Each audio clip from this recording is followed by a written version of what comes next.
படிப்புக்கா படிப்பா? வாங்க ஆடு மாடு மேய்க்கலாம் அப்படின்னு இன்னைக்கு இருக்கக்கூடிய பல இளம் அரசியல் தலைவர்கள் உங்க மனச திசை திருப்ப முயற்சி பண்ணுவாங்க. படிப்பு எந்த அளவுக்கு முக்கியம், அதுவும் மருத்துவம் எந்த அளவுக்கு முக்கியம் அப்படிங்கிறத இந்த காணொளிய பார்த்தீங்கன்னா உங்களுக்கு புரியும். அவங்க சாமிய காப்பாத்தணும், தர்மத்த காப்பாத்தணும், கலாச்சாரத்த காப்பாத்தணும் அப்படின்னு கூப்பிடுவாங்க. ஆனா நாம தமிழ்நாட்ட காப்பாத்தணும் அப்படிங்கிறத எப்பவுமே மறந்துடக்கூடாது.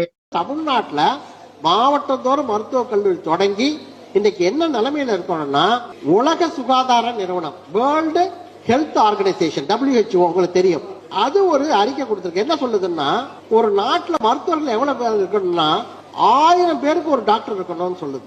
1000 பேருக்கு ஒரு மருத்துவர் இருந்தா அந்த நாட்டுல மருத்துவம் சுகாதார முறை நல்லா இருக்குன்னு அர்த்தம் அப்படின்னு சொல்லுது. அப்ப தமிழ்நாட்டுல நம்ம இவ்வளவு கல்லூரி துவங்கி இருக்க மருத்துவ கல்லூரி, இவ்வளவு தூரம் நம்ம ஒரு இடஒதுக்கீடுலாம் கொண்டு வந்து எல்லாம் பண்ணிருக்கோம்.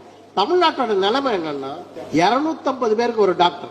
அப்ப உலக சுகாதாரம் 1000 பேருக்கு ஒண்ணு இருந்தாலே போதுங்குது.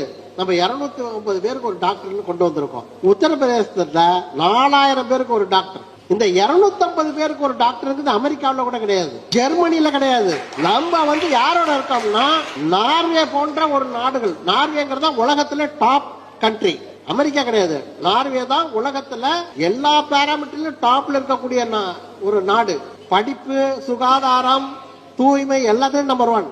அந்த நாட்டில் இருக்கக்கூடிய அளவுக்கு தமிழ்நாடு இருக்குன்னா இதை சீரழிக்கிறதுக்கு ஒரு முயற்சி நடக்குது. இதை காப்பாற்றுவதுதான் திராவிடர் இயக்கம். அதுக்கு அடிப்படை சமூக நீதி. அதை இந்த இயக்கம் 100 ஆண்டு காலமாக தொடர்ந்து தந்தை பெரியாருடைய சிந்தனையில நடத்திக்கிட்டு வருது. அப்படிங்கறத மாணவர்களாகிய நீங்கள் மறந்துடக்கூடாது. சமூக நீதி மட்டும்தான் நமக்கான உரிமை, சொத்து.